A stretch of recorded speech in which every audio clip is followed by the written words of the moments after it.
Uh, Good morning. If I just fall off of the screen, I think my chair is broken. So, might need to try to fix that later today. Yeah, I'm just talking to myself. Cat is here. Yeah, he's enjoying himself in the sun. And I have some printed articles today that he's laying on. So I guess we'll get to those a little bit later. Um, oh shit, I had a press release today. Alright, I'll read it tomorrow. Anyway, big news. My AI has agreed to start writing me press releases again. It seems okay with the idea that I don't want to be president, and it's going to support that. So it's writing me press releases about why you shouldn't vote for me, which I was surprised that it decided it would do that, but I guess we'll see what happens. Anyway, today's Tuesday, February 8th, 2022, and it's partly sunny with a high of 46. I would say mostly sunny, actually. Agree to disagree. Tomorrow, mostly sunny with a high of 55. Starting to get some nice weather, but I'd rather get some snow. Let's see, what's the top headlines? Biden, pipeline dead if Russia invades Ukraine. Nord Stream 2, I was wondering about that.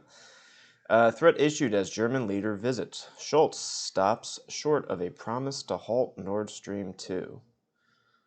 Well, that seems contradictory. Biden's saying it's dead, and Scholz doesn't. Alright, well, definitely going to read that one. Also, Canada struggles to rein in protests. The truckers in Ottawa. Of course, if you've been watching Jefferson Reads the Newspaper, we've been covering that for over a week, but just got to the front page today. Police try to cut supplies to end unprecedented disruption in Ottawa. If the truckers come to D.C., let's just say they're in for a rude reminder from me. I will tell them to stop honking their horns with my horn. Anyway, just truckers out there, I support you. I support the Teamsters. I'm thinking about getting my CDL. But, let me sleep in my own city. That's all I have to say. Connecticut, New Jersey, Delaware to end school mask mandates. Democratic governors join national shift away from virus restrictions. Interesting. I mean, they really shot themselves in the foot with the masks from the get-go when they told us we shouldn't be wearing masks because they don't work, but the real reason was because they didn't have enough masks for the healthcare workers. I mean, if the public health whatever is wondering why there's so much, they're having such a hard time getting people to trust them, I would say that's the number one reason. You came out of the gate with a lie, and then you're wondering why we are wary of your truths. That said, we should probably trust public health people more. We probably would trust public health people more if we had a universal health care. Anyway, I'm just ranting. Archives had to fetch Trump documents from Mar-a-Lago. January recovery of 15 boxes adds to concerns over his adherence to Records Act.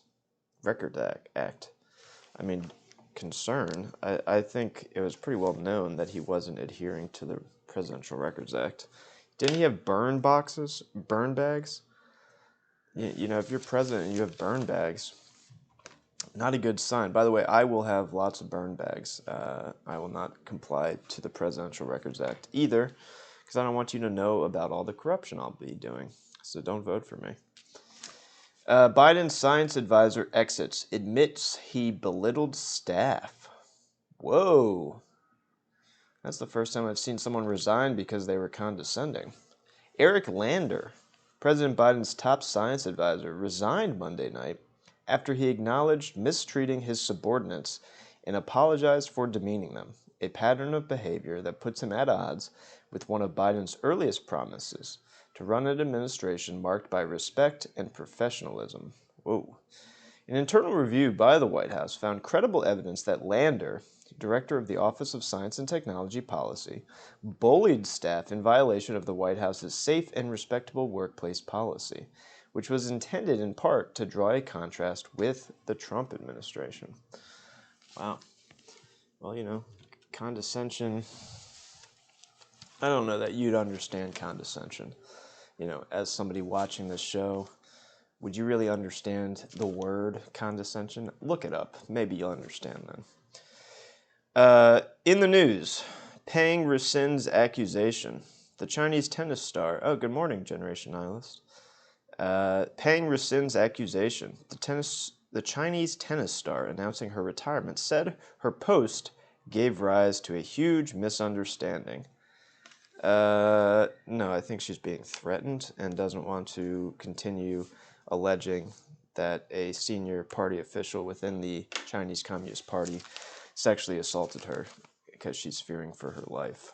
But I guess huge misunderstanding is another way to put it. IRS about face. Did anyone watch the Big Air competition, the women's Big Air competition last night at the Olympics? Impressive. I mean, just these ladies are doing 1,400 spins and 900 double corkscrews, but the winner was a former American citizen who's now a Chinese citizen, which I guess I had heard about, but I don't process it.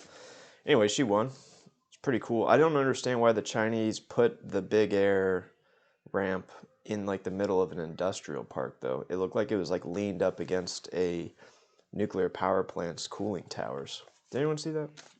All right, just me. Anyway, IRS about face. The agency abandoned its plan to require a facial recognition check to access online tax records. We did it. We stopped the IRS from taking our faces.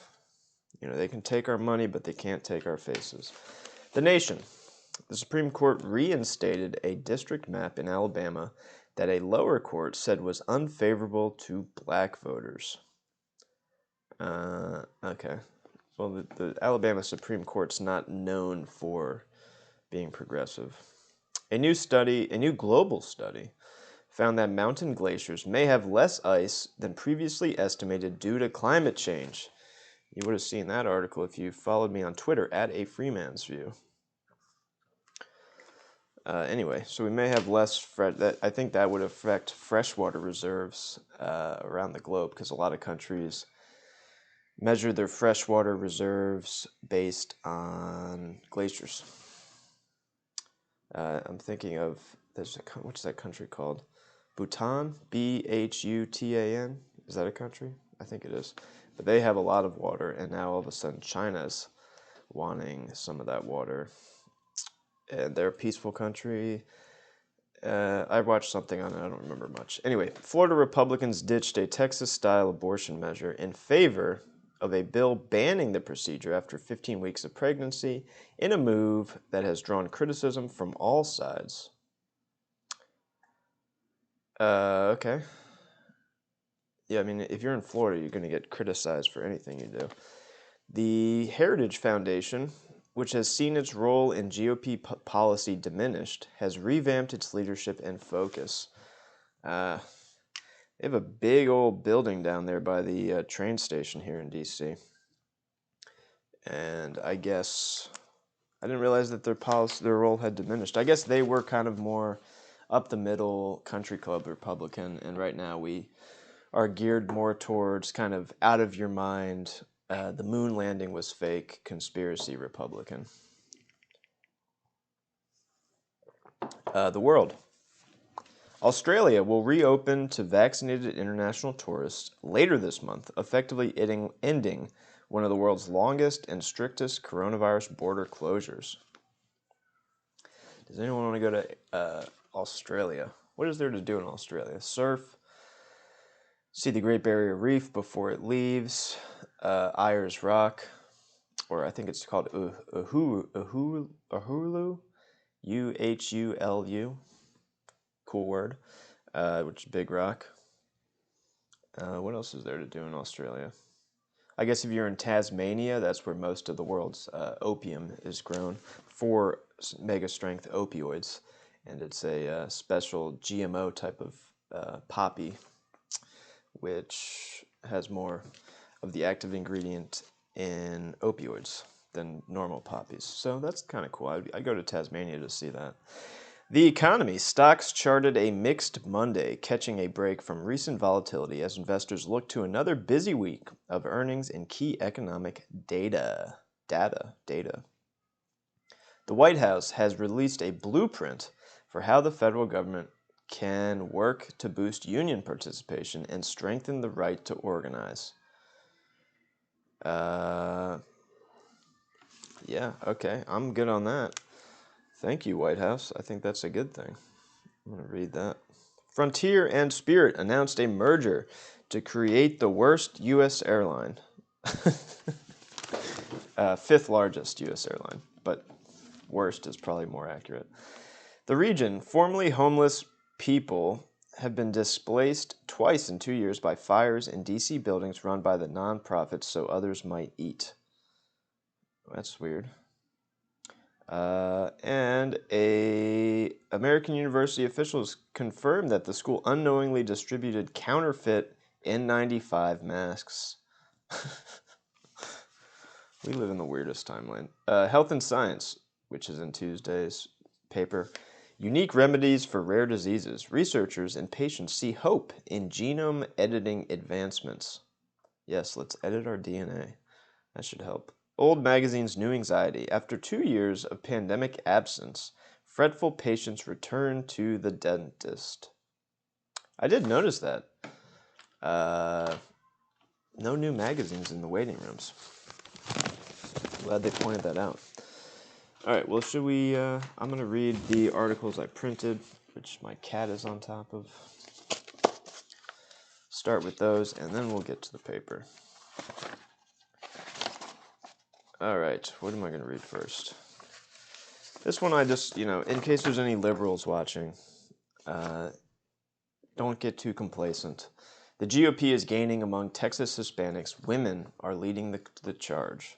Monica de la Cruz is the GOP frontrunner in one of Texas's most competitive seats in the Rio Grande Valley. Democrats were caught off guard by Donald Trump's numbers in South Texas in 2020. The Hispanic Republican women who live there are not. Many of them have been playing a leading role in urging their neighbors in majority Hispanic South Texas to question their traditional loyalty to the Democratic Party. Hispanic women now serve as party chairs in the state's 4 southernmost border counties, spanning a distance from Brownville to Laredo, places where Trump made some of his biggest inroads with Latino voters.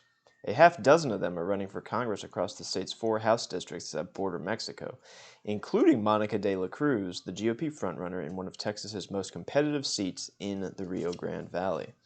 It's some of the clearest evidence that Trump's 2020 performance may not have been an anomaly, but rather a sign of significant Republican inroads among Texas Hispanics, perhaps not enough to threaten the Democratic advantage among those voters, but enough to send ripples of fear through a party that is experiencing erosion among Hispanics across the country. For so long, people here just never had Republicans knocking on their doors and calling them the way we did in 2020. The majority of us are women that did it then and are doing it now because we feel it's our responsibility to keep the American dream alive, said Mayra Flores, a leading candidate for the GOP nomination in a South Texas-based congressional seat. For Flores, the road to becoming a Republican was similar to the path traveled by many Hispanic women in South Texas. She grew up seeing most of her immigrant family vote Democrat and felt that it was standard for Hispanics to only vote for Democrats. Then, she says, came an inflection point where she began to question her loyalty to the party. A family member asked if she knew what both parties stood for, and after looking into it, Flores felt that her religious, anti-abortion, and pro-border security views were more conservative than she'd ever thought and more in line with the GOP.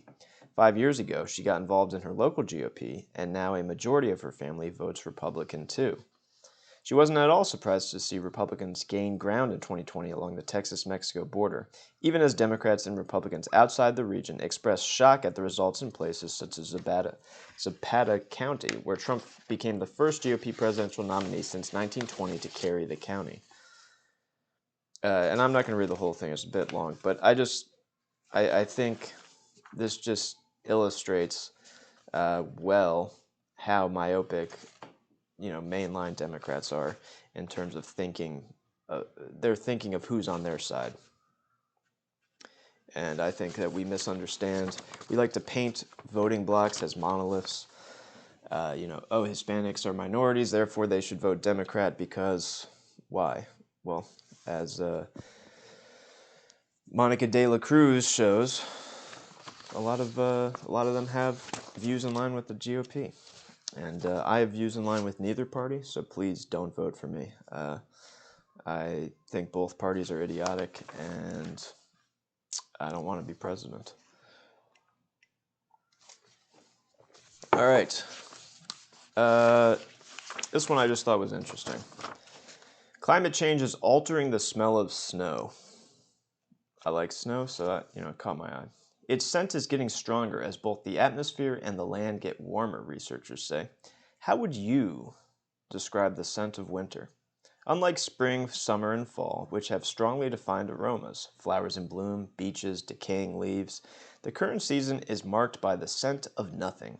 Nothing's growing, nothing's dying. It's kind of an olfactory pause. But snow has a scent, and researchers say that scent depends on what's in the ground and what's in the air. And as both the atmosphere and the land are getting warmer, the scent of snow is getting stronger. Johan Lundstrom, a professor of clinical neuroscience who describes himself as a smell researcher, cool job, at Monell Chemical Senses Center in Philadelphia, said because snow's smell reflects the impurities in the air, the flakes in Wisconsin smell different from snow in Sweden and from snow in a city. Lundstrom said that people notice smells more in the summer because the humid and warmer air intensifies odor molecules in the same way perfume smells more intense and different on the skin than when it is sprayed in the air. But the cold and dry air of winter makes for a poor odor environment. This is also a practice for me to pronounce things.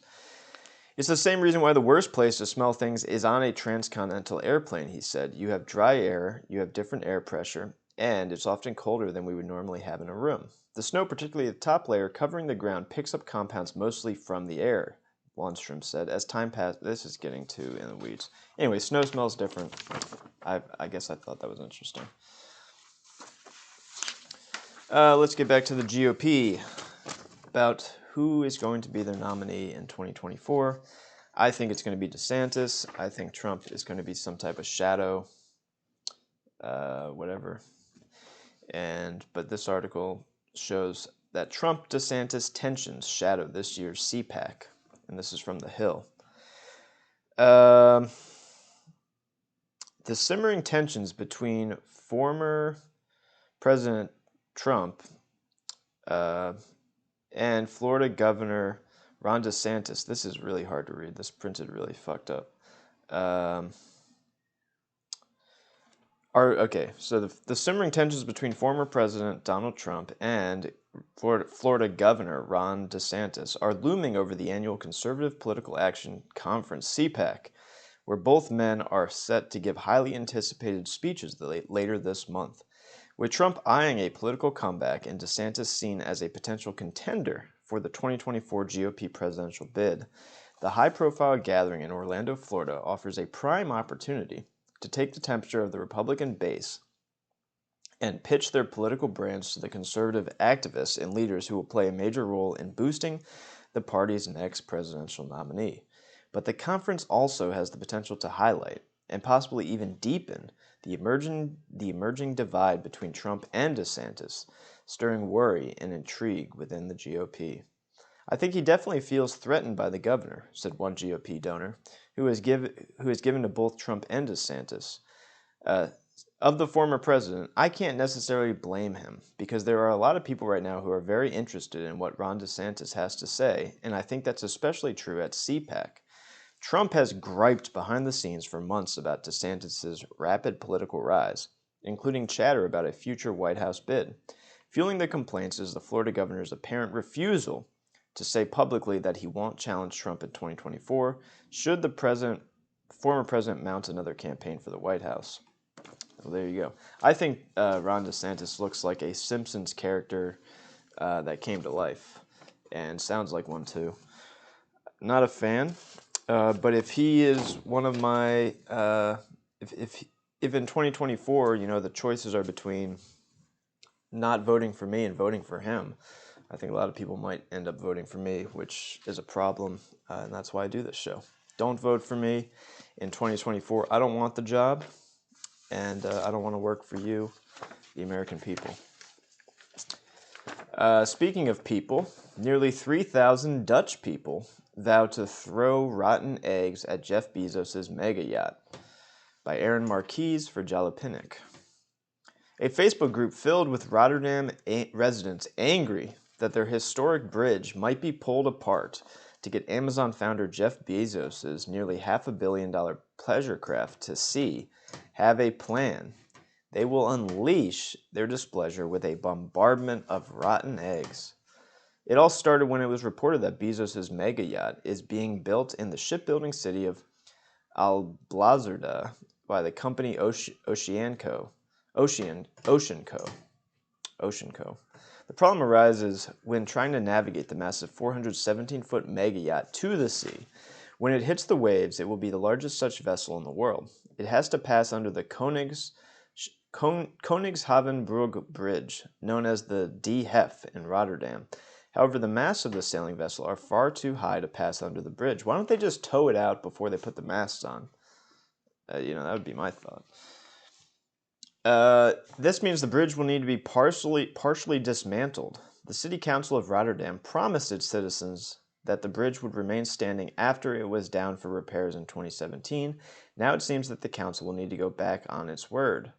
While Bezos or Ocean Co. would have to pay for the dismantling, the Rotterdam public are still angry at the whole situation. One man took to Facebook, where a few thousand people have pledged to pelt the fancy boat with rotten eggs as it passes through Rotterdam. Nearly 3,000 people say they will attend the event, and close to 10,000 more have marked themselves as interested. Of course, as anyone who has ever attempted to arrange a party on Facebook knows, those numbers likely won't translate to actual attendance. But who could miss a rare opportunity like this? The report comes roughly translated from the Dutch publication BN De Stem. In the call, Rotterdammers are urged to take a box of rotten eggs with them to throw at the yacht. Rotterdam was built from the rubble by Rotterdammers, and we don't just take it apart for the phallus symbol of a megalomaniac billionaire. Not without a fight. I think that's funny. Good for the Dutch.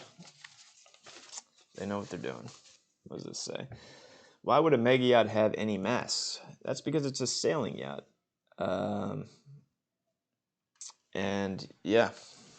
It's going to be my yacht, by the way. Once I'm president, I will be confiscating it from Bezos, transforming it into the presidential yacht, because I think it's asinine that the president of the United States does not have a yacht. And as the next president, unfortunately, I would like a yacht. Please don't vote for me. Anyway, last of my printed articles. This one's an opinion from yesterday, but I saw it today. And that is, go with nuclear power to meet our electricity needs. It's no secret I'm pro-nuclear and pro-fusion. It's about energy availability, climate, and national security. If you want clean power, go fission. Robert Hargraves notes that fission is in fashion in several countries as the drawbacks of intermittent wind and solar power become apparent. Unfortunately, this is not the case here in America. There are quite a few partially completed light water nuclear reactor power plants around the country. They could be completed, saving the time and cost of starting anew. The one I am most familiar with is Seabrook Station in New Hampshire, where I was project manager for design and construction. One of 2 units was completed and is operating. The incomplete unit has a completed cooling water system with 2 tunnels extending out under the ocean. Excavation of the site was finished and structures partially completed. The design was finished, but will need to be modified. Completing nuclear power plants could jumpstart non-carbon dioxide emitting electricity generation, but it will not be easy, as plant owners are leery of the financial risks and regulatory uncertainty, and it is unlikely without bipartisan congressional action and presidential support. Well, there you go. Once I'm president, I will give that presidential support, and we will finish our light water reactors and start building thorium reactors, which are a little bit safer, until we can figure out cold fusion reactors. What does that say? Your tie doesn't go with your shirt. Clash of colors. It's actually called power clashing, and I do it because I can. All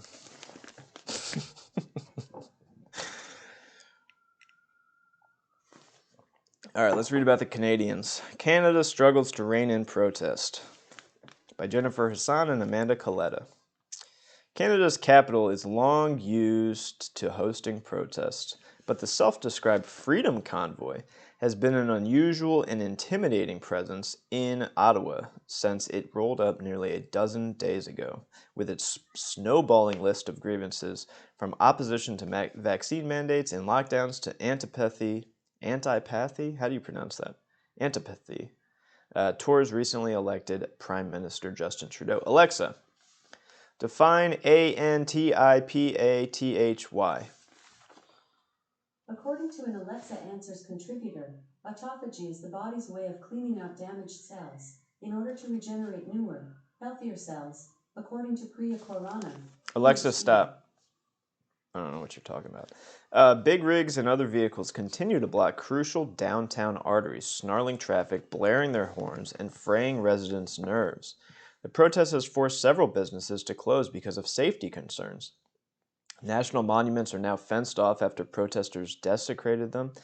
In a surreal scene, a man on horseback traveled down a road in front of Parliament over the weekend, waving a Trump 2024 flag. All right, so Canada's lost its mind too. Antipathy, that's how you say it. Thank you. Antipathy. Appreciate it. Antipathy. Ottawa Police Chief Peter Slawley has called it a siege. Ontario Premier Doug Ford cast it as an occupation. The convoy, which has attracted the attention of combatants in the U.S. culture wars and drawn support from former President Donald Trump and Elon Musk, is spurring solidarity demonstrations elsewhere in Canada and inspiring similar protests from Europe to Australia. As it drags on, questions are mounting about what critics say has been the insufficient response of authorities and what comes next. How come we're so anti these protesters, but, other protesters are good? Anyway, I'd be annoyed if I lived in Ottawa, to be honest. It's so unprecedented that as we watched it, and as the police and government watched it approaching, they could not recognize it for what it was, said Michael Kempa, a criminologist at the University of Ottawa. So these protesters are apparently criminals. Although, if they are desecrating national monuments, hey, I don't know. It was figuratively outside our conceptual frame for what was possible for the city of Ottawa or for a protest in Canada. Police have now begun trying to choke off the supply lines of food, fuel, and other goods that have sustained the protesters. Ottawa Mayor Jim Watson declared a state of emergency on Sunday, saying authorities were losing the battle against groups that were calling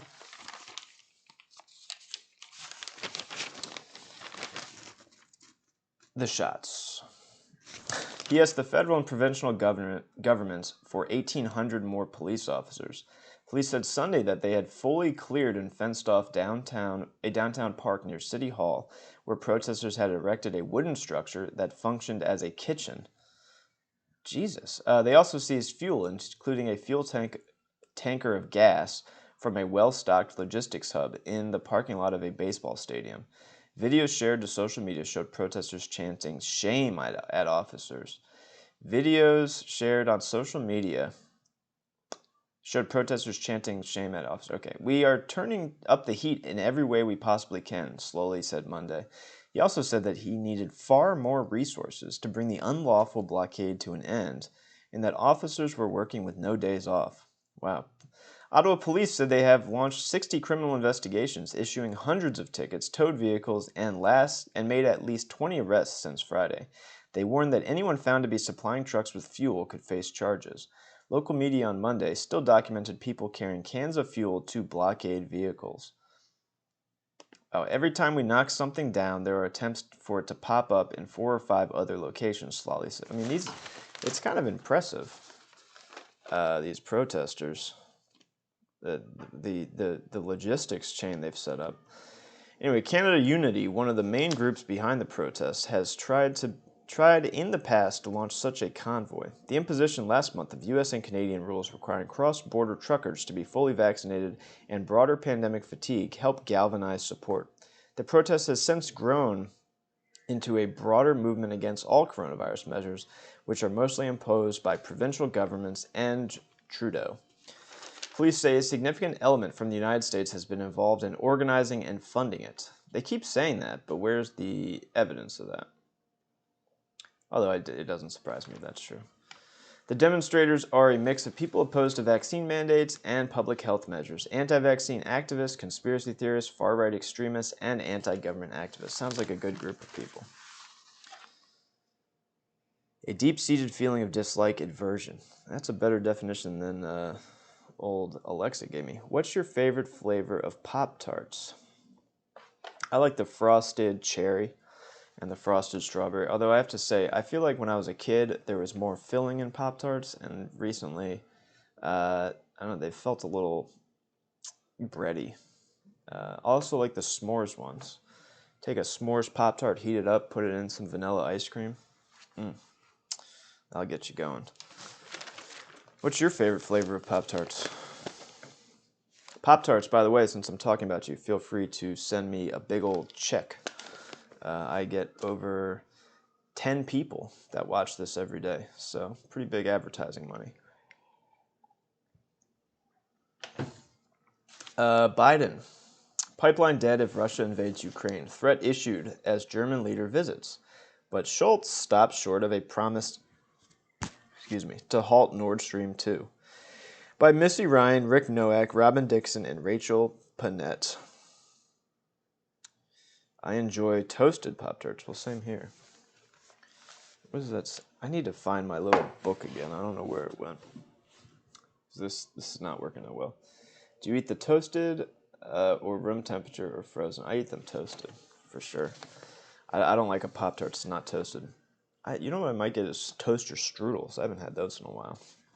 Yeah, also, who eats a frozen Pop-Tart? Sorry, Twitch. Reddit chat's distracting. President Biden vowed Monday that a major European energy pipeline would be abandoned if Russia sends forces into Ukraine, intensifying pressure on the Kremlin as Western leaders attempt to stave off a renewed assault on the continent's eastern edge. Biden issued the threat after talks with German Chancellor Olaf Scholz, whose recently formed government has pledged to take part in Western retaliation should Russia seize more Ukrainian territory, as it did in the 2014 annexation of Crimea. But Germany has stopped short of explicitly promising to halt the $11 billion Nord Stream 2 project, which would bring Russian gas to the energy-hungry European consumers. On Monday, Scholz said only that his country was absolutely unified with the United States and other NATO allies, and we will not be taking different steps. Biden, in contrast, told reporters at the White House that if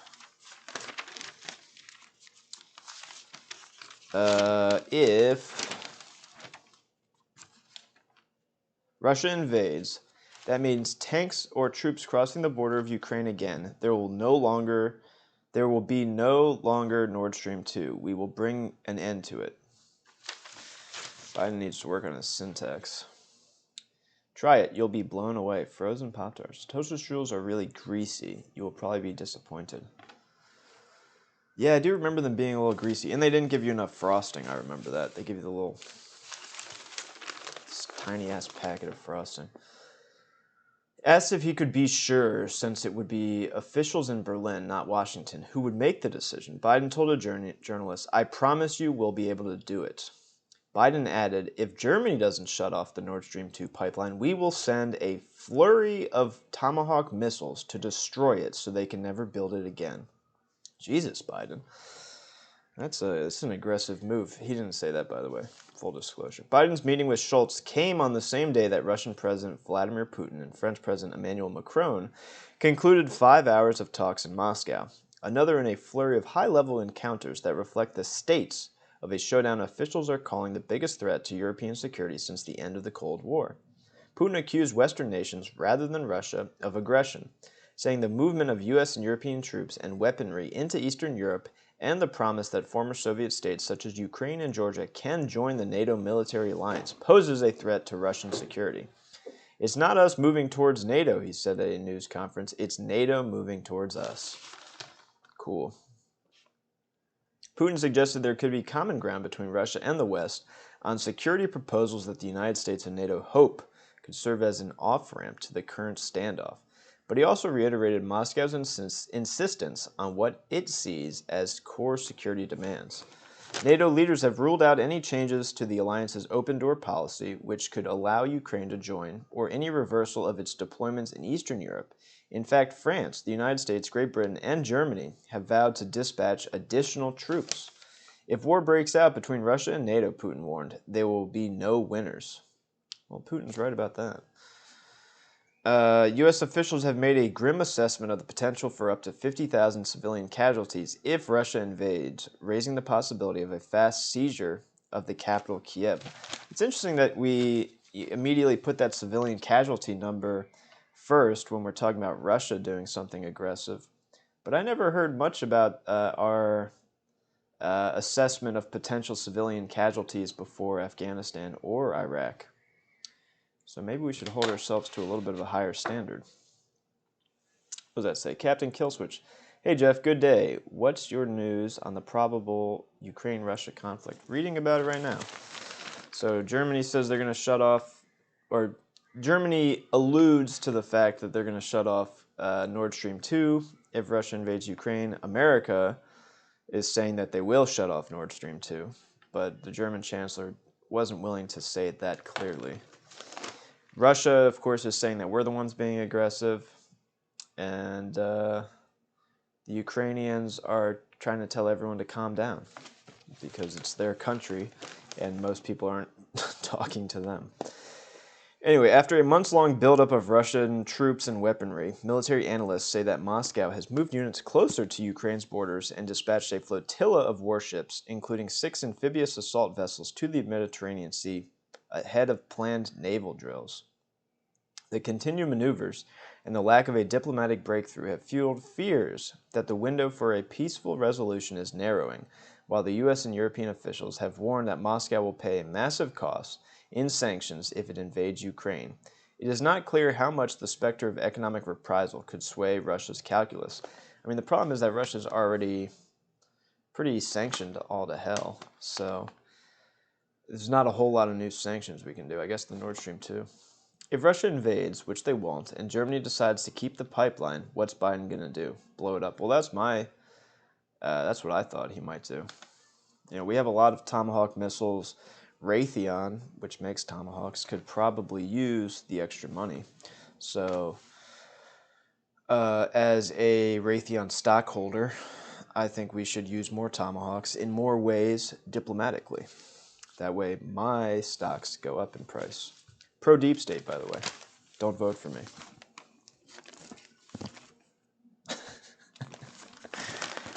All right, what else we got? The French leader will travel to Kiev on Tuesday to meet with Ukrainian... Oh, hello. I know you like Ukraine, but I need to read this. All right, where am I? The French leader will travel to Kiev on Tuesday to meet with Ukrainian President Volodymyr... All right, Sumo. This is not helpful. There you go. You can lay there. Okay. The French leader will travel to Kiev on Tuesday to meet with Ukrainian President Volodymyr Zelensky. Scholz is set to travel to Kiev on February 14th and to Moscow a day later. While leaders in the United States and Europe have emphasized transatlantic unity in responding to Russia's buildup, the crisis has also exposed differences about how best to respond. Germany, in particular, has appeared out of step with many allies as it holds back from supplying Ukraine with weapons and declines to make explicit promises about the Nord Stream project. The 764-mile pipeline would significantly increase Russian gas supplies to Europe, bringing its consumers lower-priced energy if Russia prices it lower. Sumo says hello, too. Jeff, you got a cat, dude? What's the kitty named? This is Sumo, and I've always had a cat. There's his ear. It's hard to get him on camera where he is. All right, I think we get the idea.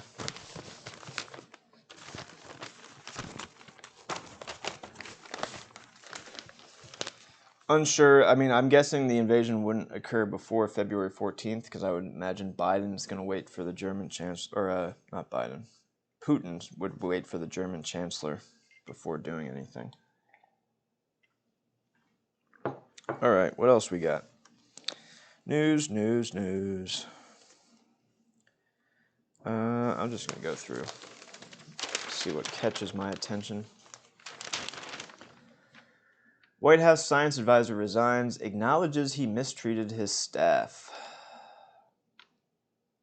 Oh, Eric. News around the country. Air Force ordered to pay in church shooting.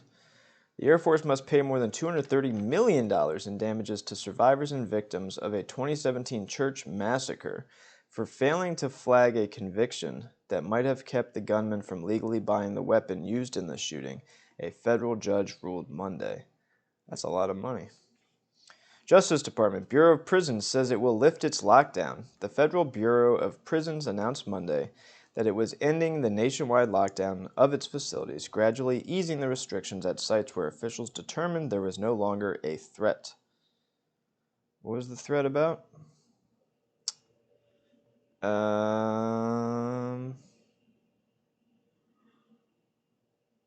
Yeah.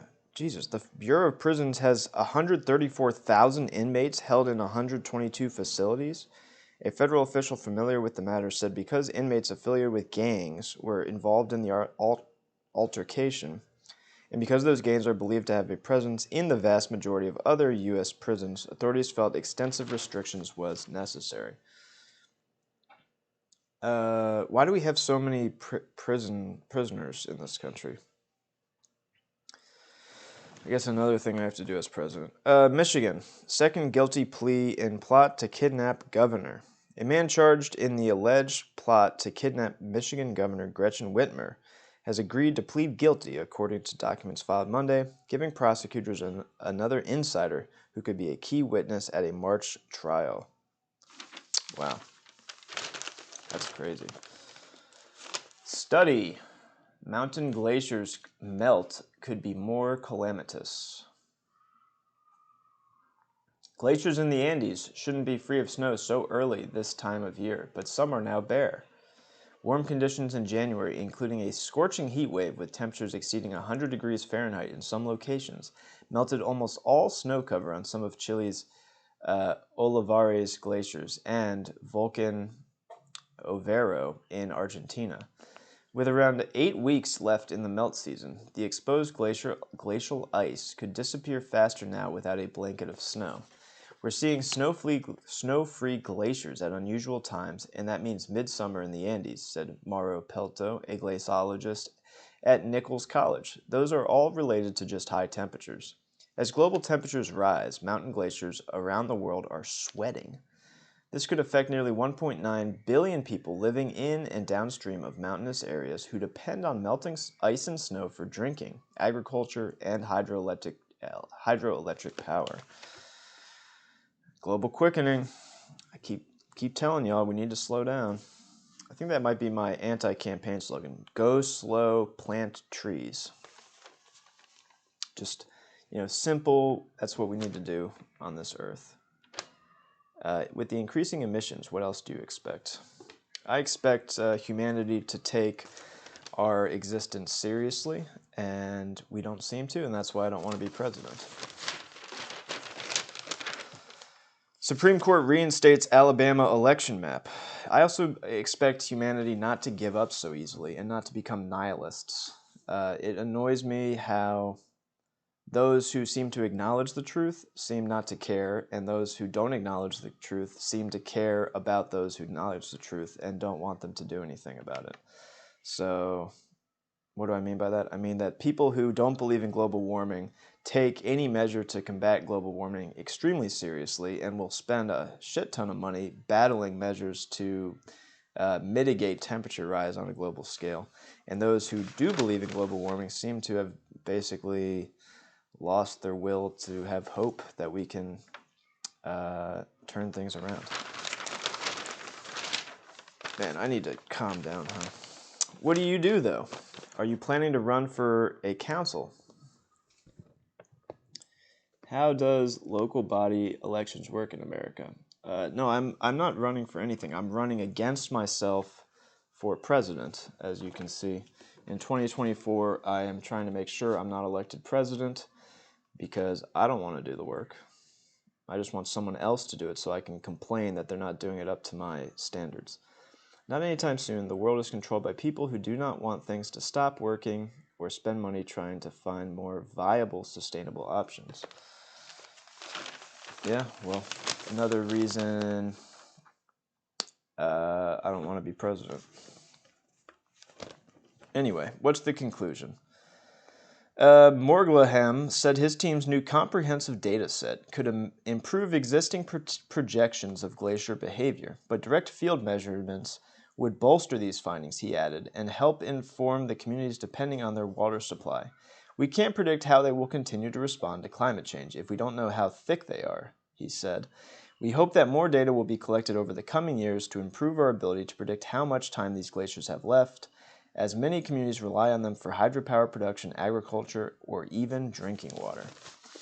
Well, I'm going to send a few $100 billion towards glacier research when I'm president, so don't vote for me. I'm just going to be throwing money at problems.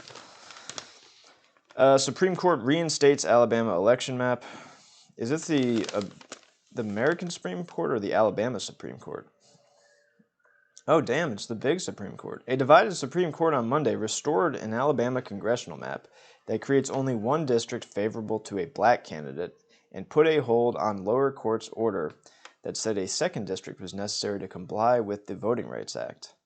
Over the objections of Chief Justice John G. Roberts, Jr. and the court's 3 liberals, its 5 most consistently conservative justices, halted a decision last month by 3 federal judges. The panel threw out Alabama's new congressional map, which included only 1 congressional district with a majority of black voters, even though they make up more than a quarter of the state's population. Wow. I just want to point out that the Supreme Court doesn't have to take any case they don't want to, so they chose to take that case. A little weird. I already read that. Okay. Guilty. Well, I figured you would be Generation Nihilist. And, no hate, I have some nihilistic tendencies, too. Another reason not to vote for me. Jill Biden acknowledges college plan is off table. By John Wagner and Valerie Strauss. First Lady Jill Biden acknowledged Monday that 2 years of tuition-free community college is no longer part of President Biden's Build Back Better agenda, telling a group of educators that she is disappointed that the provision was dropped because of compromises her husband must make. Yes, compromises. All the things you want Democrats to do somehow just get compromised out. I will not compromise once I'm president, so please don't vote for me. I'm going to be a hard-ass motherfucker and really just get angry at all the boomers for letting me inherit a country with crumbling infrastructure and no social safety net. Anyway, we have a full-page ad, and it says, let's play the high prescription price blame game. It's one of my favorite games. Let's play the high prescription price blame game. Who should we blame now? I do like that they're using Comic Sans, by the way. This is Comic Sans in this thing. All right, so who should we blame now? The drug manufacturers are spinning the wheel. The wheel says hospitals, patients, insurers, policymakers, Medicare Part D, transparency, PBMs, and drug rebates. And then in Comic Sans and Big Type, drug manufacturers continue to blame others for the high prescription prices they set. And that's from the PCMA, the Pharmaceutical Care Management Association, which, as I understand it, is the middleman. So, they're trying to say, hey, don't look at the middleman.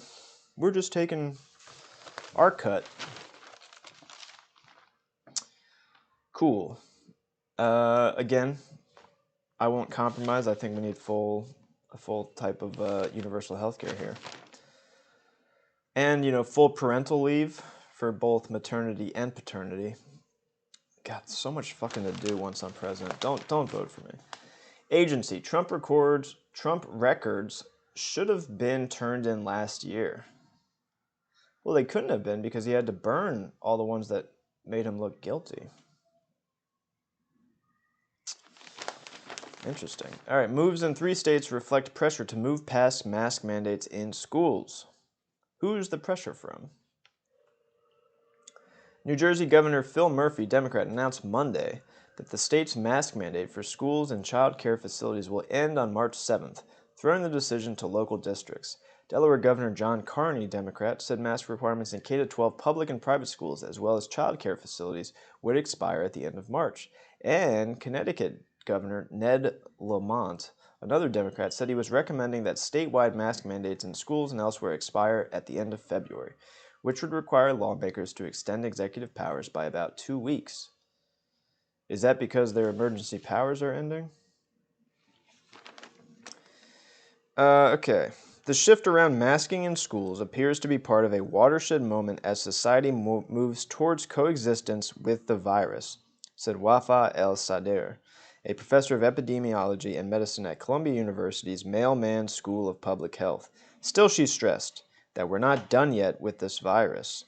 Even with steps forward, there are so many unknowns ahead of us, and we need to be prepared for the possibility of taking another step back.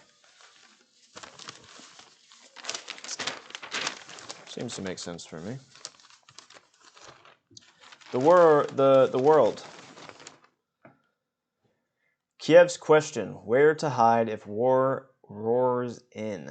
In post-Soviet era, we have no idea what we should be doing. This is all new. Old blast shelters house nightclubs and studios. I wouldn't mind sheltering in a nightclub. By Steve Hendricks. Anastasia Alexei Kiriyenko, it's 3 different people, are finding that it's not easy to prepare for the worst.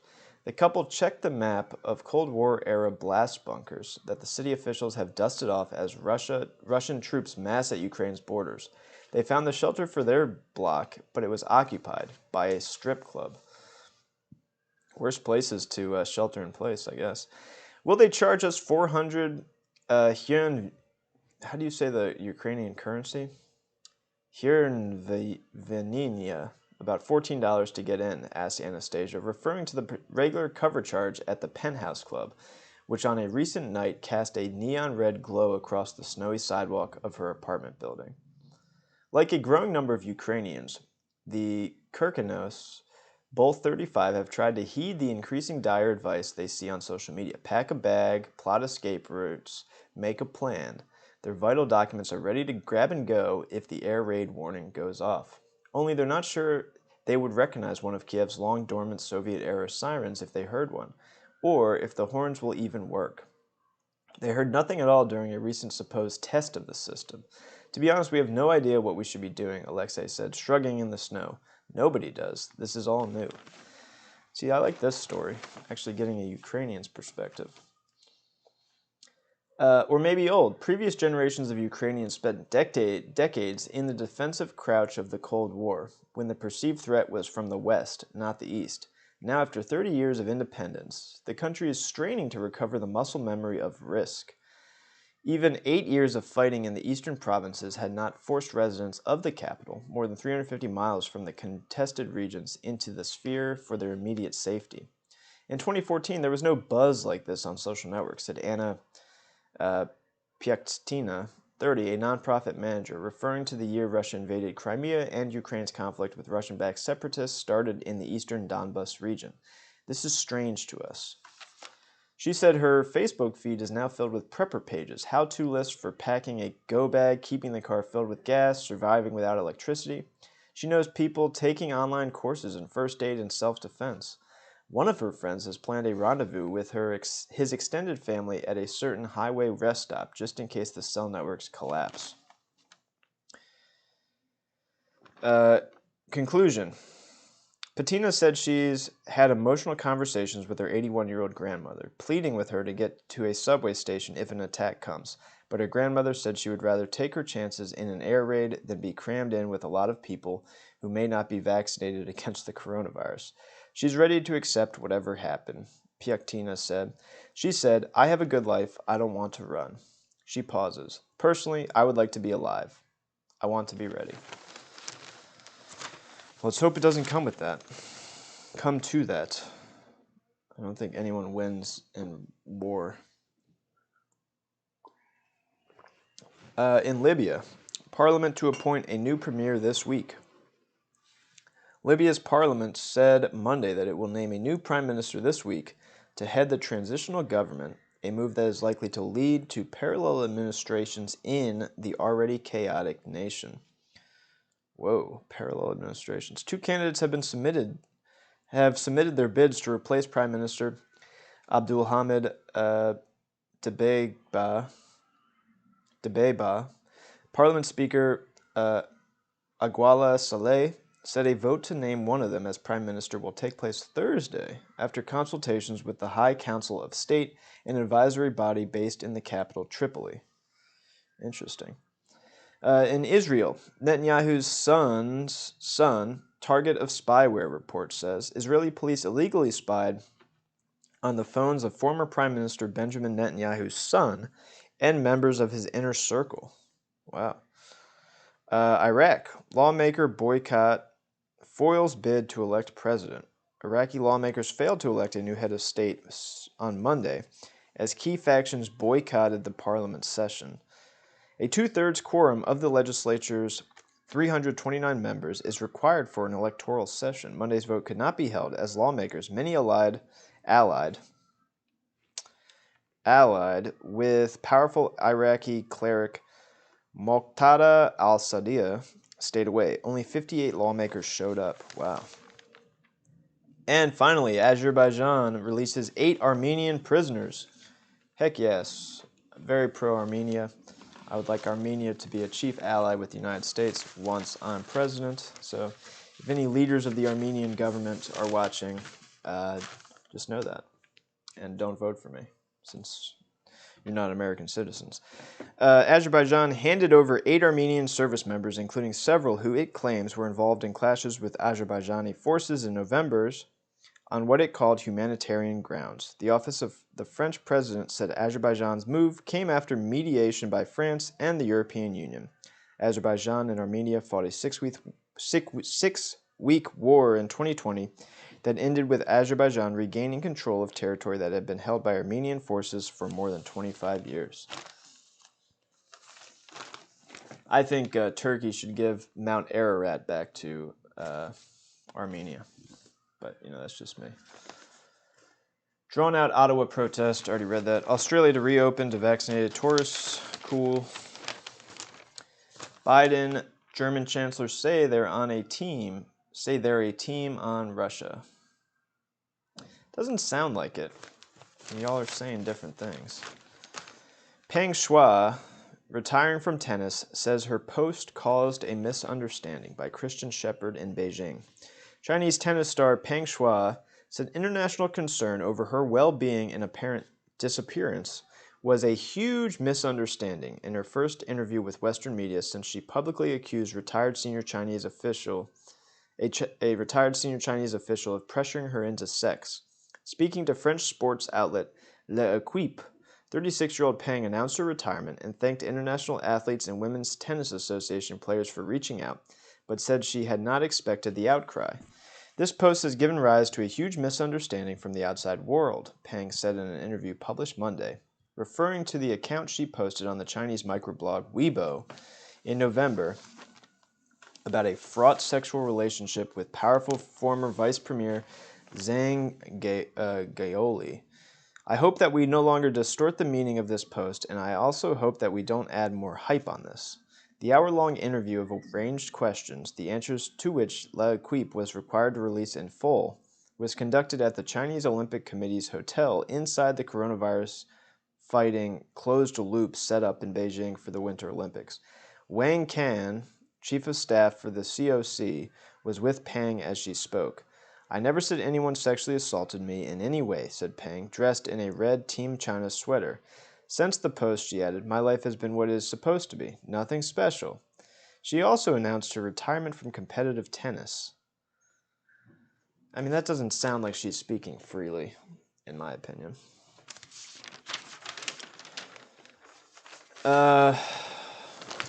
Florida GOP sees strategic path with 15-week abortion ban. By Carolyn Kitchener in Tallahassee. It took just one day after Texas enacted its controversial heartbeat bill banning abortion after 6 weeks of pregnancy for a top Florida Republican to endorse passing the same law in his state, with the leader of the state Senate declaring that a similar measure was something we're already working on. But by the time the measure was introduced in September, drawing national headlines as the first Texas copycat ban to emerge nationwide, Florida GOP leaders effectively shrugged it off. Even Governor Ron DeSantis, a rising hero on the right for his unapologetic opposition to coronavirus restrictions, said he hadn't read enough about the Texas ban to comment. His staff went, that's a good, I'll have to keep that in mind. I don't know enough to comment. That's true for me. I don't know anything, really. I don't know if you can hear. I don't know what's going on in my hallway.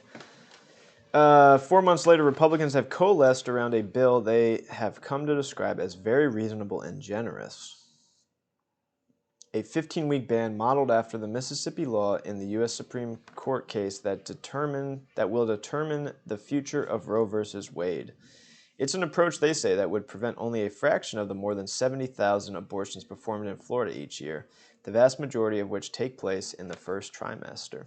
We're not banning anything. We're not being mean, said State Senator Kelly Stargel, a Republican from Central Florida and chief sponsor of the Mississippi-style bill that was approved by a committee last week and is expected to win easy passage before the legislative session ends in March. We're not taking away a woman's opportunity. The momentum behind the 15-week ban in Florida offers a glimpse into what activists on both sides say is an emerging strategy in some GOP-led legislatures to acclimate voters to a post-Roe world.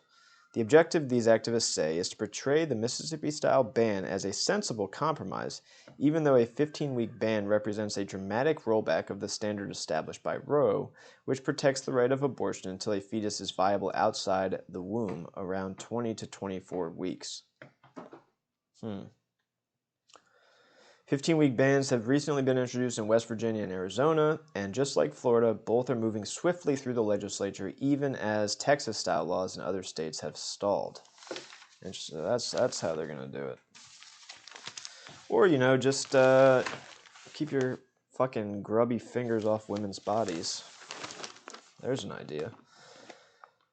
Economy and business. IRS is abandoning facial recognition plan after backlash. Privacy advocates, members of Congress, blasted the agency's protocol to make taxpayers submit a video selfie to a private company for online records access. Yeah, fuck that. I'm pro IRS, and that's fucking crazy. Am I allowed to swear on Reddit? I think I am. Well, I'm gonna swear then. Fucking A. Stocks edged lower as earnings season grinds on. Inflation concerns loom. Yep. Pharmaceuticals. Teva, which also makes sandals, as I understand it. Different company. Teva Pharmaceutical Industries reached a $225 million settlement with Texas, the biggest settlement so far of claims that the generic drug maker improperly marketed highly addictive opioid painkillers. The deal comprises $150 million of cash payments over 15 years and $75 million of the overdose-fighting medication Narcan, according to a copy of the accord made public Monday by Texas Attorney General Ken Paxton. The settlement ends a state investigation and resolves lawsuits by counties in Texas over Israel-based Teva's role in creating a public health crisis, he said.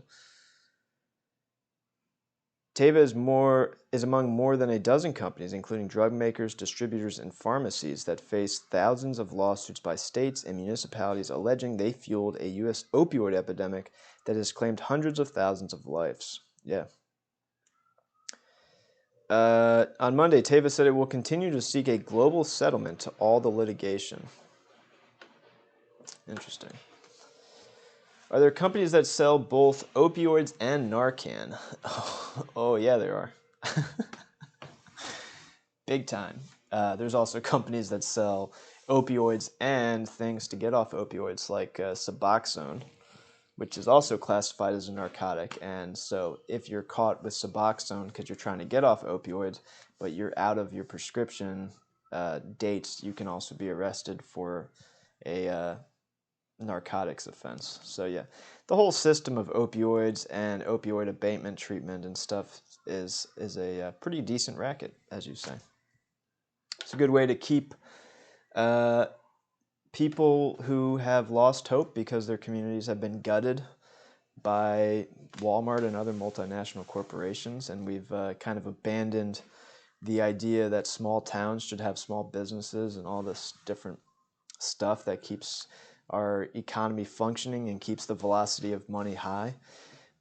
Yesterday, I didn't say this at the time because I didn't think of it, but the article about the inflation and blaming the Fed for inflation mentioned the velocity of money, which is how money goes through an economy and how fast it moves. Blame that on people saving money. Yes, the average person is saving money, but the velocity of money is far more affected by the top 4 to 5% who hold something like 70% of the wealth in the United States. So if they stop moving their money around, then that's going to really lower the velocity of money. I lost my train of thought. What's the anecdote? The way my professor described the velocity of money is a man comes into a town and goes to a motel and says, "Hey, I want to go look at a room. I'll put down $100 down right now, so that I'm not going to screw with the room. And if I don't like the room, you give me the $100 back. Otherwise, I'm just going to go look at it." The man goes up to look at the room. The innkeeper takes the $100, goes down to the banker, pays the banker for the $100 and the late fee on his mortgage. The banker then takes the $100, goes down to the doctor's office and pays the doctor the copay that he didn't pay the other day. The doctor goes to the prostitute in town, gives her $100 for whatever happened last night, and the prostitute goes back to the innkeeper and gives them $100 for the use of the hotel. And then the man comes back down from the room, takes the $100 back, says, "I don't want to stay here," and leaves town. But somehow that $100 that just was going to sit on the counter paid off $500 worth of debt in the town because the velocity of that money was very high. It went through the town quickly. And, also don't listen to me. I don't know if that's a good explanation or a bad explanation.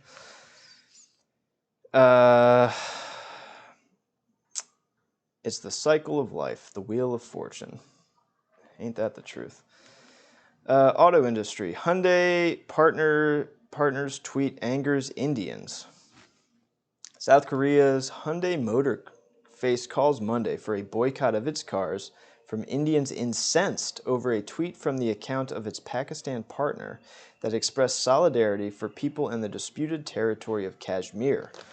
Whoa, Hyundai, what are you doing there? The row erupted Sunday, a day after Pakistan marked the annual Kashmir Solidarity Day. In the post on behalf of Hyundai's partner Nishat Group appeared on Twitter, Facebook, and Instagram commemorating the sacrifices of Kashmiris struggling for self-determination. Hundreds of social media users in India, which considers the whole of Kashmir an integral part of the country, backed calls for a boycott, saying Hyundai must apologize for being insensitive to India's position on the decades-old dispute. If you want to watch something interesting, Go watch the border closing ceremonies between Pakistan and India in the Kashmiri region. They do these elaborate kind of dances, very aggressive at each other. I always find them interesting to watch. Is it good when money does that or bad when money does that? Generally, it's thought to be good to have a high velocity of money because the money's moving freely through the economy. It's not stagnating. And if you believe in a growth economy, having cash flow or having money moving is going to increase the size of the economy because the higher velocity, the more the money moves, the more debts are paid off, the more people gets touch the money and therefore feel buoyed by the money before it sits still in a savings account. Money does not have owners, it only has spenders. Interesting way to put that. Economics is nonsense. Economics is something. I hope I hear them vacuuming outside my door for a while. I think anyway, I hope it's all right. Also in business, regulators are taking steps to shield U.S. aviation industry's engineers from a kind of company pressure that was revealed in an investigation of the design flaw of Boeing 737 MAX linked in 2 fatal crashes. The Federal Aviation Administration on Monday proposed new policies that would shield employees at Boeing and other plane makers who act on the behalf of the federal government to review safety, including would-be whistleblowers. Also, a new documentary coming out on Netflix. Netflix, pay me for mentioning that, please. About the Boeing 737 MAX issue. Basically, as I understand it, Boeing let the accountants take over instead of the engineers, and the accountants wanted to save money, while the engineers wanted to promote a safety culture. And what happens when you lead companies by the bottom line? In the case of a massive plane manufacturer, hundreds of people die. So, maybe we should think about safety first and think a little bit longer term than just quarterly profits, but I think I'm alone in that. Alphabet's Google is being sued by Nordic price comparison provider PriceRunner for about $2.4 billion in Sweden's Patent and Market Court. The lawsuit follows the conclusion of a legal ruling in the European Union that established Google has breached antitrust laws by manipulating search results in favor of its own comparison shopping services. Interesting. And Hasbro trounced analyst estimates for quarterly revenue and profit Monday, bolstered by the demand for toys based on the latest Spider-Man movie. I haven't seen it yet. Any good? No Way Home? Anyone see that? What's out? The unvaccinated are coming to get you. Wait, I learned this in university. Aren't the accountants in control in every company? It really depends. Not every company, I don't think. All right, Sumo. The issue was that people from Boeing worked after some time at the FAA and they did not check eagerly, and so the things did not get noticed. Interesting. Well, I think that's why you need more competition in the plane building market. Speaking of planes, Frontier Spirit plan to merge to become the worst airline in the world. Actually, I guess that would be Ryanair. Frontier Spirit plan to merge to be more competitive. Spirit Airlines and Frontier Airlines announced plans Monday to merge, a move that executives at the low-cost carriers say could create a company able to compete more aggressively against its largest rivals while offering cheaper fares and service to smaller cities. The deal would create the nation's 5th largest carrier.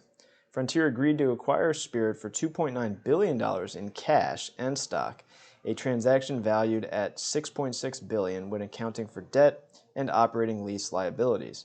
Executives say it would allow the combined airline to be more competitive against the big 4 carriers, American Airlines, Delta Airlines, Southwest Airlines, and United Airlines. The announcement comes amid a period of change for the airline industry, which saw interest in travel plummet at the start of the coronavirus pandemic. Yep. Well, get ready to pay for your carry-on bags. Buy more Airbus. See, I'd like McDonnell Douglas to come back. Maybe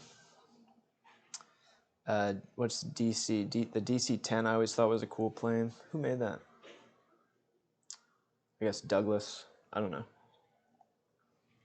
Lockheed used to make passenger airplanes.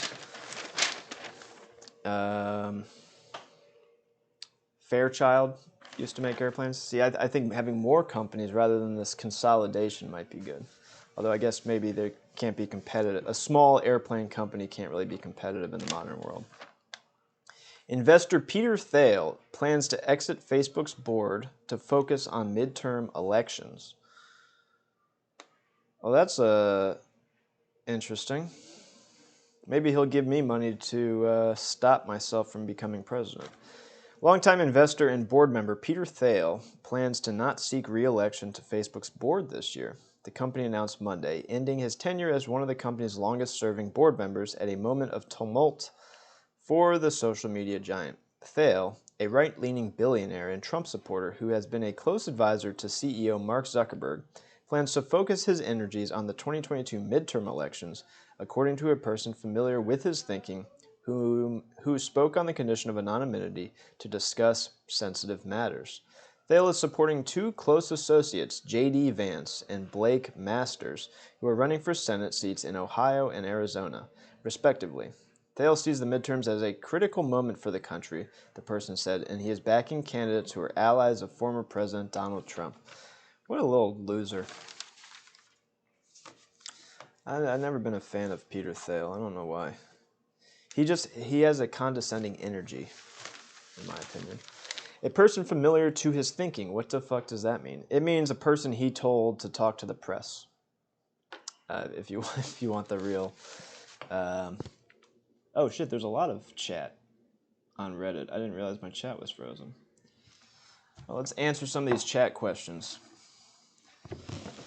All right, where are we? All right, so. What do you work for? What do you work for a living? Is your work remotely aligned to politics? I can't say what I do for a living. Although I do have a company. I have a company called Satura Veritas, which you can go to saturaveritas.com. And it's an AI company, and we do work that is remotely aligned to politics. Basically, we do what's called inceptive advertising, where we do kind of advertising that you don't realize is an ad, and it's designed to get you to change your opinion on political matters or brand matters. And we don't release our client list, so I can't tell you who we do that for. But I guess it is remotely related to politics.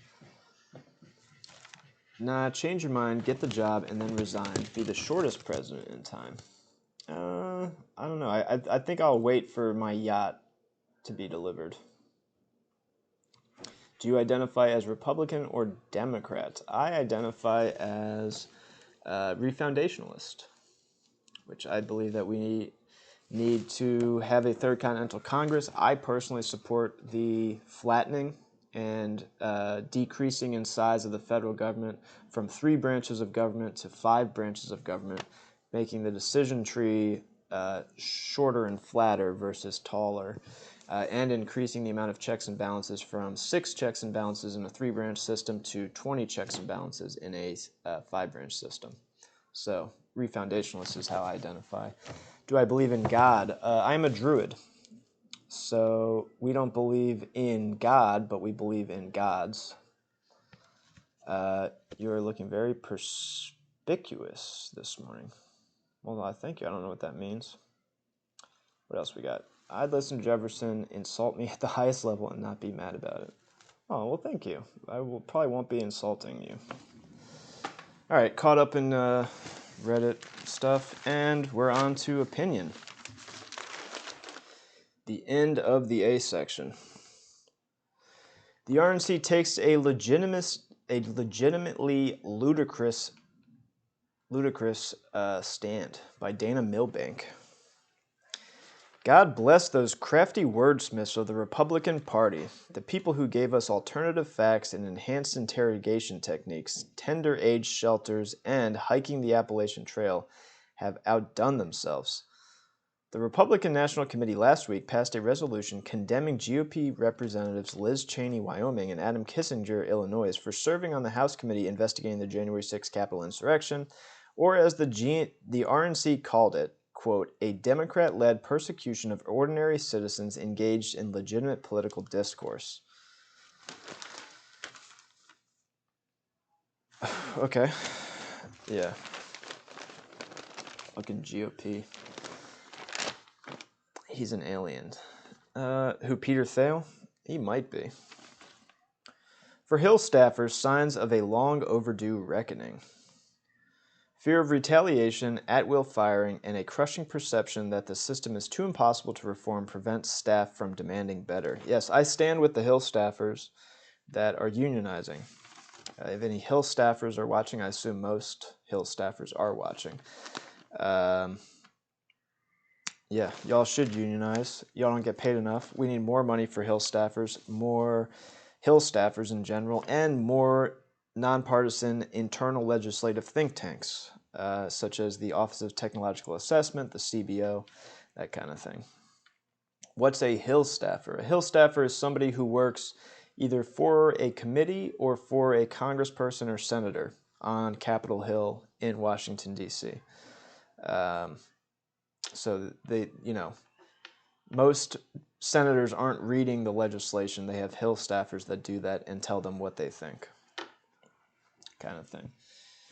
Druid and Druze are considered two different types of beliefs. I don't know what Druze is, but Druid is, it's hard to, well, Druid, our chief belief is that our teachings, we don't write them down. So everything I've learned about Druidism, I've learned through the spoken word, and Druidism, how would I describe it? It's a belief in kind of emotional knowledge, if that makes any sense. But yeah, you'd have to, if you want to learn more, come to Stonehenge on the winter solstice, and we'll tell you. But we try not to share our knowledge too openly because we prefer to kind of be in the background. Another reason I don't want to be president, I prefer to be a shadow ruler versus kind of in front of the camera. Like assistants, kind of like assistants, but a lot of Hill staffers are incredibly smart people. I mean, these are the experts. You generally will have a Hill staffer. For a senator, they might have one staffer who's a healthcare expert, one staffer who's a defense expert, one staffer who's, an economist. These people are very smart, and they get paid a pittance. And that's why a lot of Hill staffers leave the Hill to go work as a lobbyist, and they can make a lot more money as a lobbyist than a Hill staffer. How many children do you sacrifice per annum?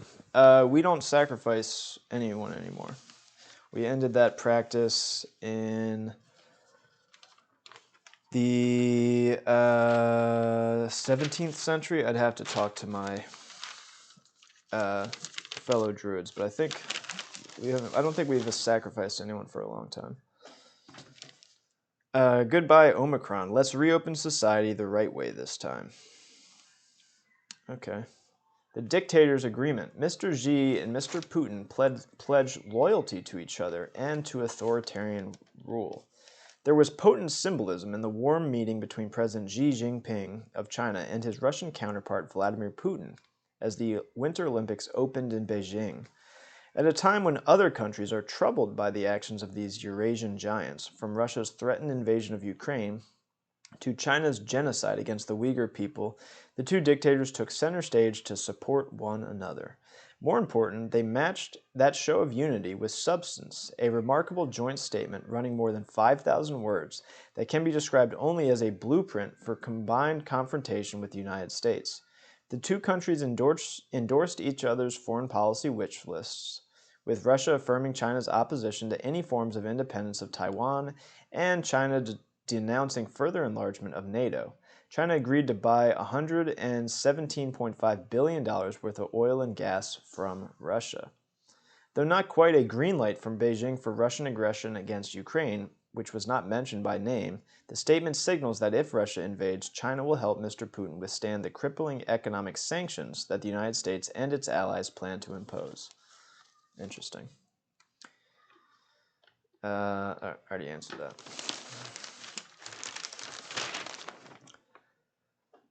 Once again, the police have killed a black man. Amir Locke, 22, was fast asleep on a couch in Minneapolis in a Minneapolis apartment this past Wednesday when police barged in and executed him. He was not even suspected of committing a crime, but he was a black man in America in legal possession of a handgun that, as we know all too well, can be a capital offense. Yeah, where's the NRA on this killing? Amir Locke, he was in legal possession of a handgun. He got killed in cold blood by the police. NRA seems to be more like the White Rifle Association, because they don't care about a black man's right to own a gun as well. Fuck the NRA.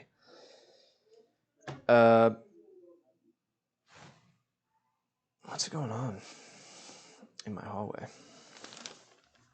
Anyway, final full-page ad. This one's from Google. We keep more people safe online than anyone else in the world. By making all Google products secure by default, we protect billions of people from potential cyber attacks every day. And now we're investing an additional $10 billion to modernize the security of governments, critical infrastructure, organizations, and businesses everywhere. Well, that's good. Yeah, my company doesn't really do cybersecurity. We do more offensive cyber operations. I feel safer already too, Dorksman. Sports.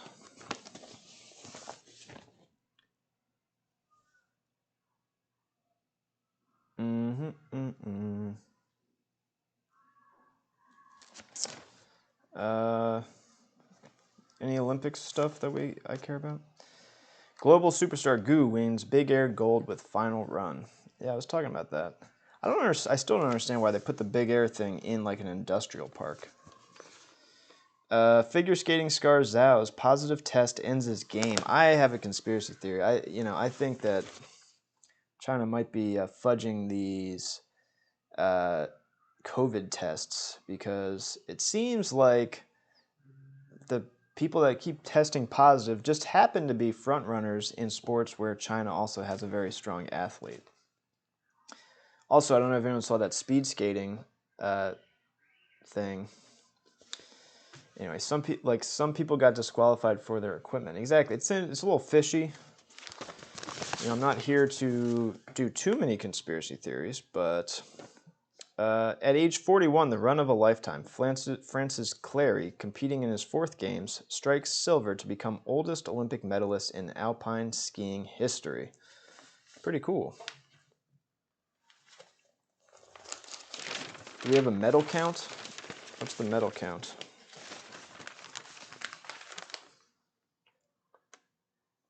Chinese social media savages U.S.-born Zhu over her falls. Figure skater Zhu Yi, a California native representing China in the Olympics, fell twice during the team's competition's free skate program. Uh-oh. Another U.S.-born female athlete representing China has drawn the spotlight, but unlike freestyle skier Elaine Gu, who has charmed Chinese audiences, the case of Zhu Yi has highlighted the fickleness of the nation's fans. Oh, that's sad. Poor Zhu. Alright, I think I'm ready to wrap up here. What does that say? But he had a gun in his hand and was raising his gun. What would you do? Why did the police have a no-knock warrant in the first place? He was not suspected of committing a crime. The police should not have been in his apartment in the first place, from what I understand.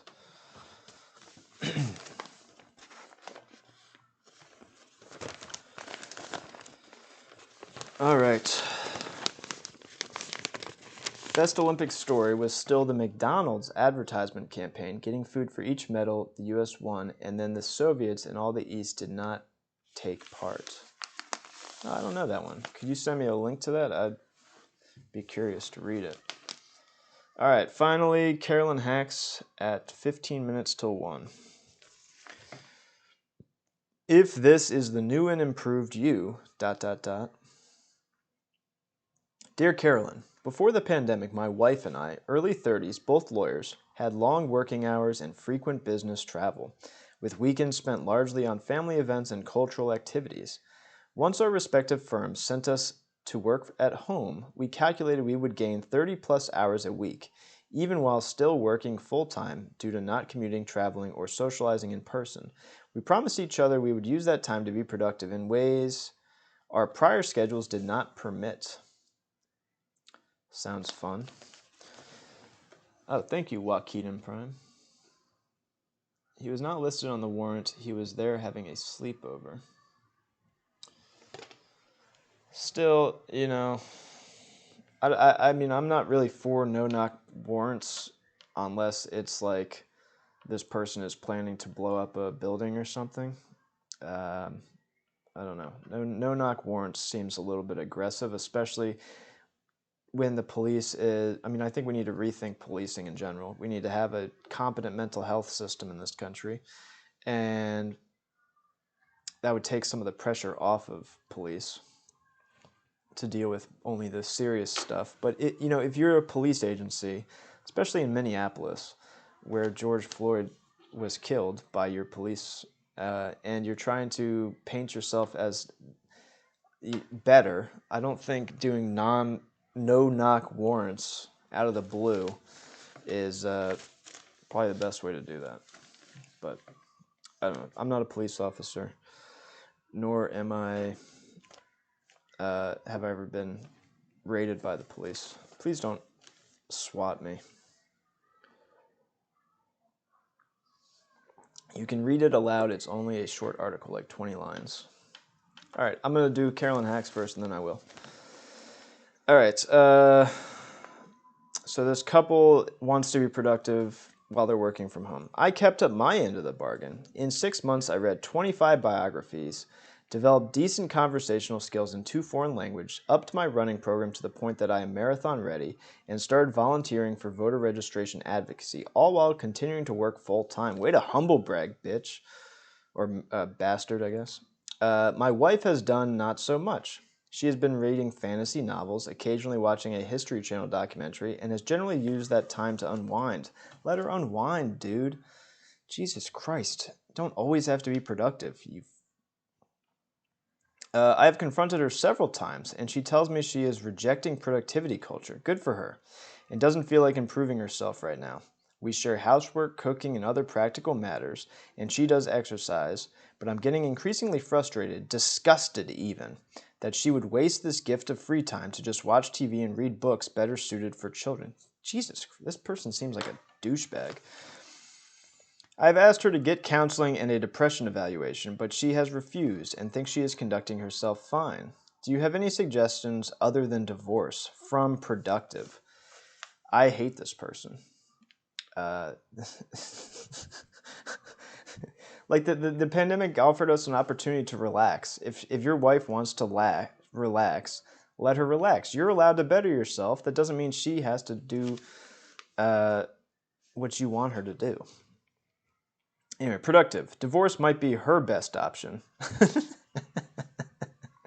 Carolyn swatting it down too. Divorce might be her best option, so do I have to leave it out? Wow. People are different. People can be different and still be good. People can be different and still be worthy.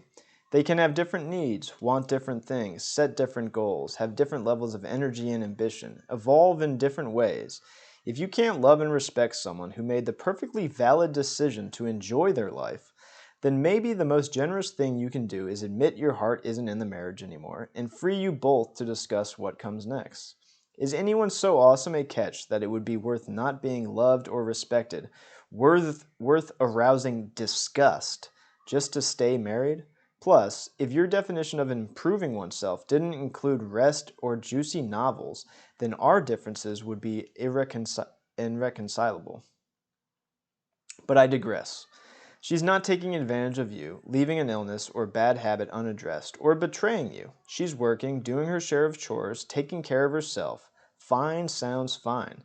You, within your rigid ideas of a life worth living, just don't like her. That's what you're saying to my ear. So what else am I supposed to suggest? Language tapes over your home speakers like a heavy metal outside an embassy in Panama to break her? And then reader's thoughts. Just to read books better suited for children? Holy cats, reading anything different from what she reads all day will be good for recharging and growth. Your way to improve yourself isn't the same for your wife, nor should you be the one to decide how she uses her time. Bingo. You have a wonderful day too, Rusty.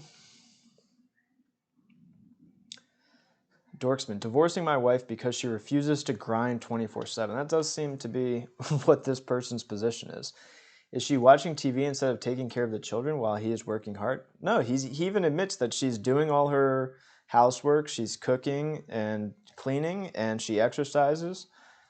He just doesn't like the fact that she's reading fantasy novels while he's reading biographies. He sounds like a douchebag to me. Other readers' thoughts. Something tells me that pre-COVID productivity guy was super busy because he wanted to be, and his wife was super busy because she was forced to be. Yep. The contempt in that question is so palpable, it's tough to see them coming back from it. I suspect Productive doesn't particularly like himself either. That's the toxicity of the cult of productivity. It convinces us we're worthless if we're not constantly checking items off a to-do list. There was an update to this story, and it was divorce. And you can read more about that divorce at wapo.st/productivityhax. Well, that makes sense. I would have divorced him too.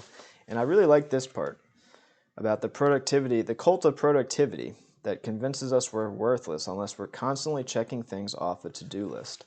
In fact, one of the best ways I get things done is by forcing myself to do nothing. And after about 10 minutes of doing nothing, some might call it meditation, I actually want to get stuff done because I'm bored of nothing. Thank you, President, for enlightening the betas with your grind. My grind is nothing. Don't vote for me. I'm quite lazy, and as president, I will often probably try to take the easiest way out of stuff. So, yeah, don't vote for me. Is she watching TV instead of taking care of the children? We already read that. Okay, I'm reading your Olympics story.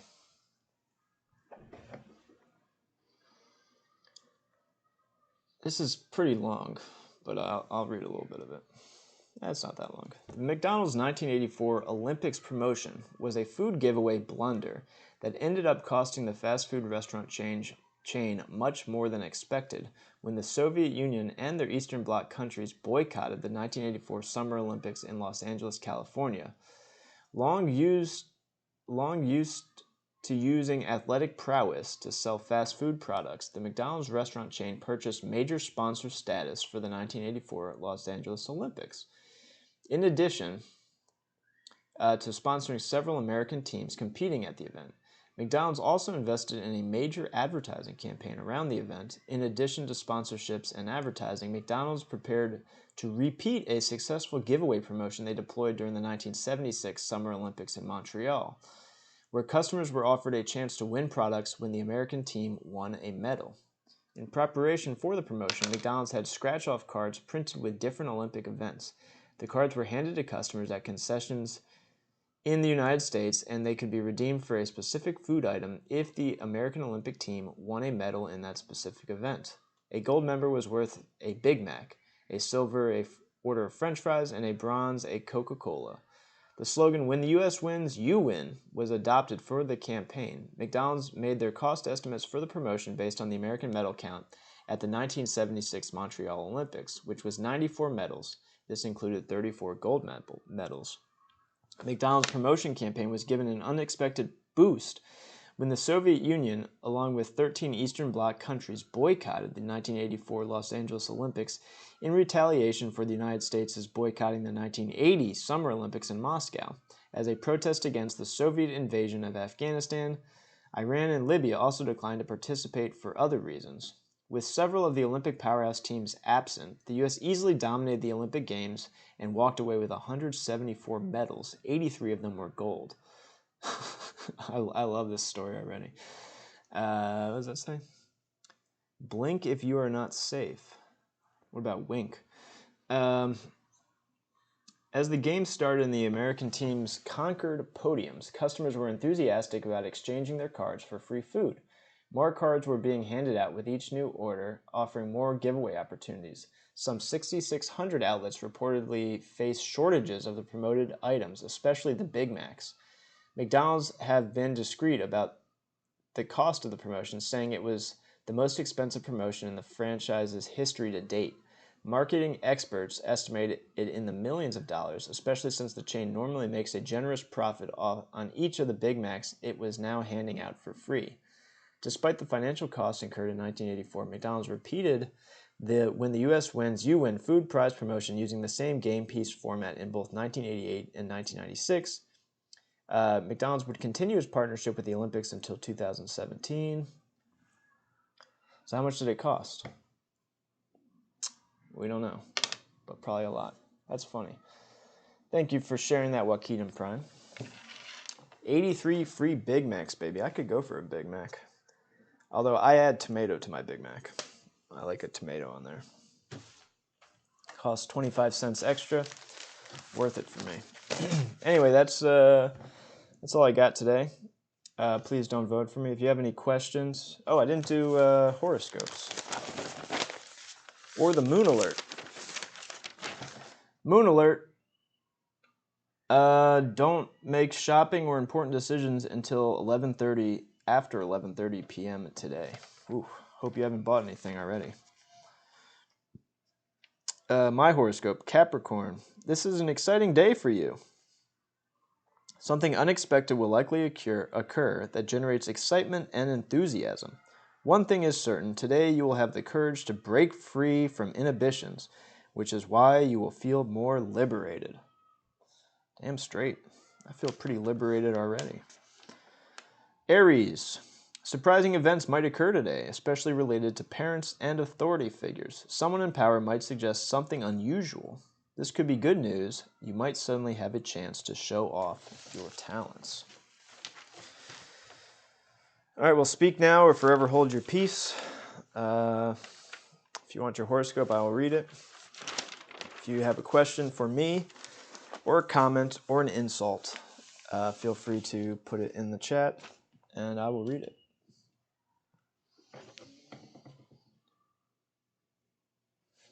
Scorpio, yes, sir.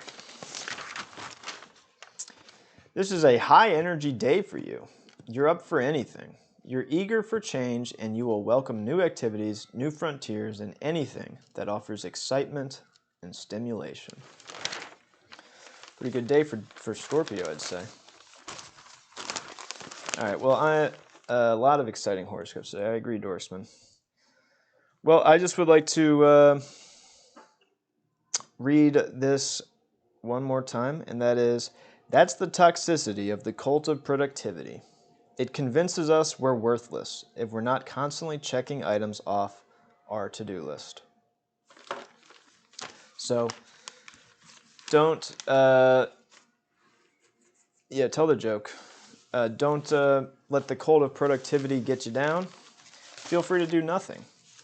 Maybe you want to binge a show you've already seen. Maybe you want to take a nap when you're not supposed to. Maybe you want to just sit there and look at the wall, or go to the park and look at a crow. Do something that's not productive and enjoy yourself doing it. All right, a German joke. Why can't Miss Piggy count to 70? I don't know that I want to know, but why?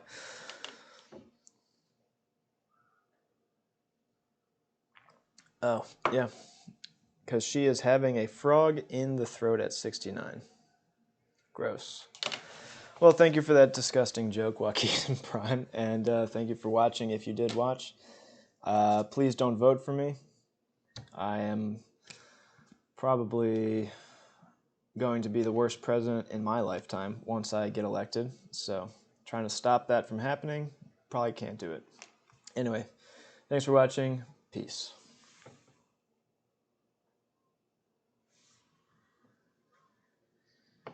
Dorksman, it's because Miss Piggy has a crush on Kermit the Frog.